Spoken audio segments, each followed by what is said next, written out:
संकुलों के स्थायित्व के बारे में पढ़ रहे थे हमने दो प्रकार के स्थायित्व पढ़े हैं। एक तो ऊष्मागतिकीय स्थायित्व और दूसरा गतिकीय स्थायित्व। ऊष्मागतिकीय स्थायित्व हम पढ़ चुके हैं। नेक्स्ट है गतिकीय स्थायित्व, काइनेटिक स्टेबिलिटी। गतिकीय स्थायित्व का मतलब होता है कोई संकुल विभिन्न रासायनिक अभिक्रियाओं के प्रति उसकी क्रियाशीलता क्या है। एक संकुल की इलेक्ट्रॉन स्नेही प्रतिस्थापन अभिक्रिया या एक लिगैंड के द्वारा दूसरे लिगैंड की प्रतिस्थापन अभिक्रिया है या समायवीकरण अभिक्रिया है, आदि अभिक्रिया उसमें होगी या नहीं होगी, और होगी तो उस अभिक्रिया की दर और क्रियाविधि क्या होगी, इसका अध्ययन गतिकीय स्थायित्व में किया जाता है। संकुलों को गतिकीय स्थायित्व के आधार पर दो भागों में बांटा है। एक तो है निष्क्रिय अथवा अपरिवर्तनशील संकुल, निष्क्रिय अथवा अपरिवर्तनशील संकुल। दूसरा है सक्रिय अथवा परिवर्तनशील संकुल।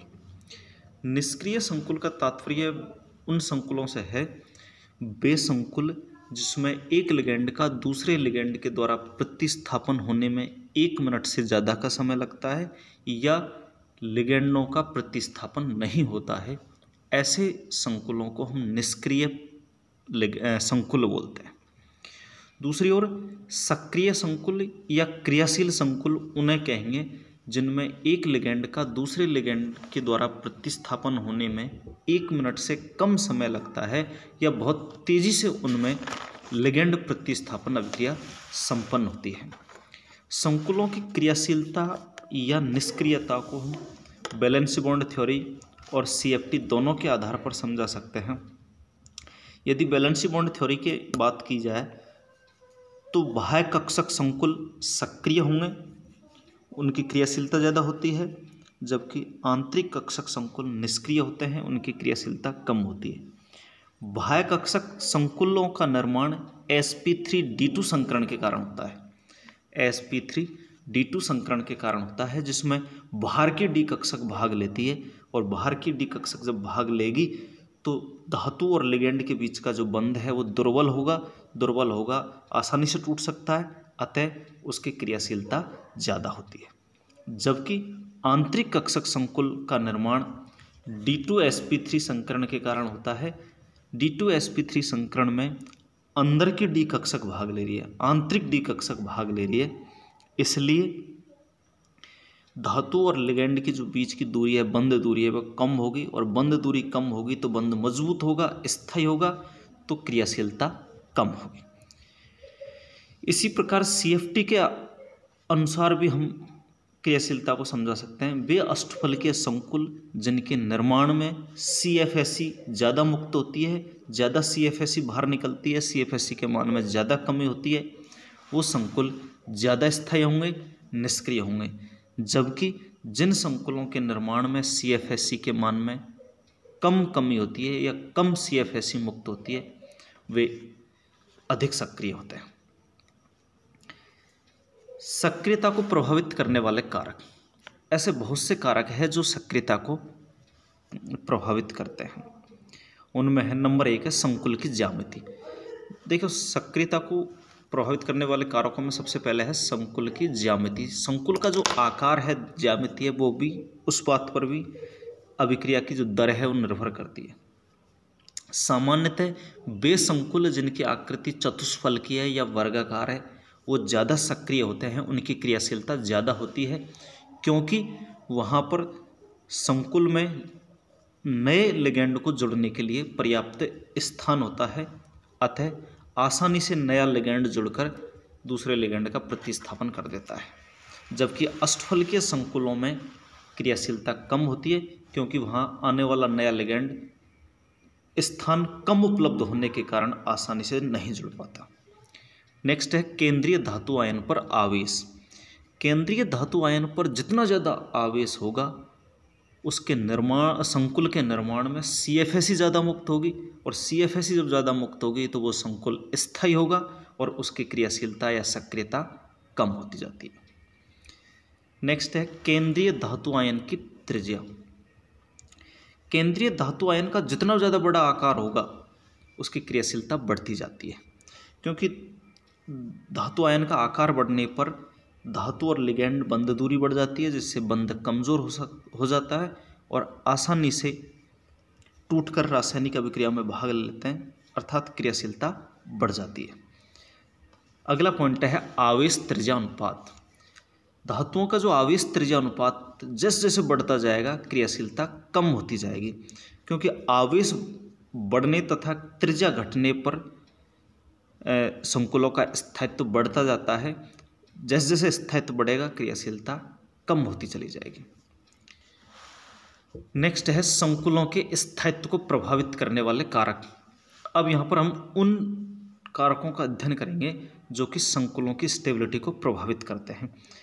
यहाँ पर जो कारक है मुख्य रूप से दो कारक है, एक तो धातु आयन की प्रकृति, दूसरा है लिगेंड की प्रकृति। धातु आयन की प्रकृति और लिगेंड की प्रकृति, तीसरा पर्यावरण की प्रकृति और चौथा है विलायक की प्रकृति। तो मुख्य रूप से तो यहाँ पर लिगेंड और धातु आयन की प्रकृति ही निर्भर करती है। तो सबसे पहले हम लेंगे केंद्रीय धातु आयन की प्रकृति। धातु आयन की प्रकृति में हम सबसे पहले पॉइंट पढ़ेंगे धातु आयन का आवेश व आकार।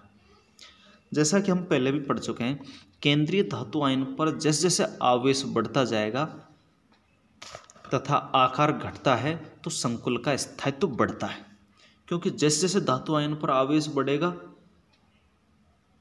तो ज़्यादा CFSE मुक्त होगी, ज़्यादा CFSE मुक्त होगी तो संकुल की स्थायित्व बढ़ेगा। अब आप दोनों संकुलों को उदाहरण देखिएगा।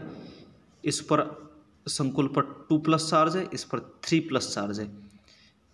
इस वाले संकुल पर धातु आयन पर 3 पॉजिटिव चार्ज होने के कारण ये ज़्यादा स्थायी है, अतः इसकी क्रियाशीलता कम है। नेक्स्ट है धातु की विद्युत ऋणता। जैसा कि हम जानते हैं विद्युत ऋणता इलेक्ट्रॉनों को आकर्षित करने की प्रकृति है। धातु आयनों की जितनी ज़्यादा विद्युत ऋणता होगी वो लिगेंड के इलेक्ट्रॉनों को उतनी ही मजबूती से अपनी ओर आकर्षित करेगा, और जैसे जैसे लिगेंड के इलेक्ट्रॉनों को धातु अपनी ओर आकर्षित करेगा संकुल का स्थायित्व बढ़ता चला जाएगा। अतः धातुओं की विद्युत ऋणता बढ़ने पर संकुलों का स्थायित्व बढ़ता है, संकुलों का स्थायित्व बढ़ने पर उनकी क्रियाशीलता घट जाती है। नेक्स्ट है क्रिस्टल क्षेत्र प्रभाव। यदि क्रिस्टल क्षेत्र प्रभाव की बात करें तो प्रथम संक्रमण श्रेणी में जो 3D श्रेणी के तत्व है उनमें द्वितीय धनायनों का जो हाई स्पिन कॉम्प्लेक्स का स्थायित्व का क्रम है वो निम्न प्रकार है। हाई स्पिन कॉम्प्लेक्स स्थायित्व निम्न प्रकार है। यहाँ पर देखो आप मैग्नीज से लेकर के जिंक तक स्टेबिलिटी इस क्रम में बढ़ती जाती है, अर्थात श्रेणी में बाईं ओर से दाईं ओर जाते हैं तो स्थायित्व बढ़ता जाता है। जबकि आप इसमें देखिएगा सभी धातु आयनों पर आवेश बिल्कुल बराबर है, लेकिन बाईं ओर से दाईं ओर जाने पर स्थायित्व बढ़ता है। चूँकि बाईं ओर से दाईं ओर जाने पर आकार घटता है, आकार घटेगा तो आवेश त्रिज्या अनुपात के मान में वृद्धि होगी, और जैसे जैसे आवेश त्रिज्या अनुपात बढ़ता है किसी धातु आयन का, उसका स्थायित्व बढ़ता जाता है। अतः मैग्नीज की तुलना में जिंक का जो धातु आयन है उनका जो संकुल है उसका स्थायित्व सबसे अधिक होता है। नेक्स्ट है वर्ग ए व वर्ग बी के धातु। हम धातुओं को कठोर और मृदु अम्लों में और लिगेंडों को भी कठोर और मृदु क्षारों में वर्गीकरण पहले यूनिट में पढ़ चुके हैं, और वहाँ पर हमने देखा कि धातु और लिगेंड दोनों को ही वर्ग ए और वर्ग बी में वर्गीकृत किया गया था। पियर्सन के सिद्धांत के अनुसार कठोर से क्रिया करता है और मृदु से क्रिया करता है। इसी प्रकार वर्ग ए के धातु वर्ग ए के लिगेंडों के साथ अभिक्रिया करके संकुल बनाते हैं, और वर्ग बी के धातु वर्ग बी के लिगेंडों के साथ अभिक्रिया करने से जो संकुल बनते हैं वो स्थायी होते हैं। वर्ग ए के धातु उन लिगेंडों के साथ संकुल बनाएंगे जिनमें दाता परमाणु ऑक्सीजन हो, नाइट्रोजन हो और फ्लोरीन हो, अर्थात ये केवल उन्हीं लिगेंडों के साथ संकुल बनाते हैं जिसमें दाता परमाणु ऑक्सीजन है, नाइट्रोजन है, फ्लोरीन है। उसी प्रकार वर्ग वी के धातु भी उन लिगेंडों के साथ स्थायी संकुल बनाते हैं जिनमें दाता परमाणु फास्फोरस है, क्लोरीन है, सल्फर है। इनके यदि अपोजिट में देखा जाए तो वर्ग ए के धातु यदि वर्ग बी के लिगेंड के साथ संकुल बनाते हैं तो वो अस्थायी है। Thank you.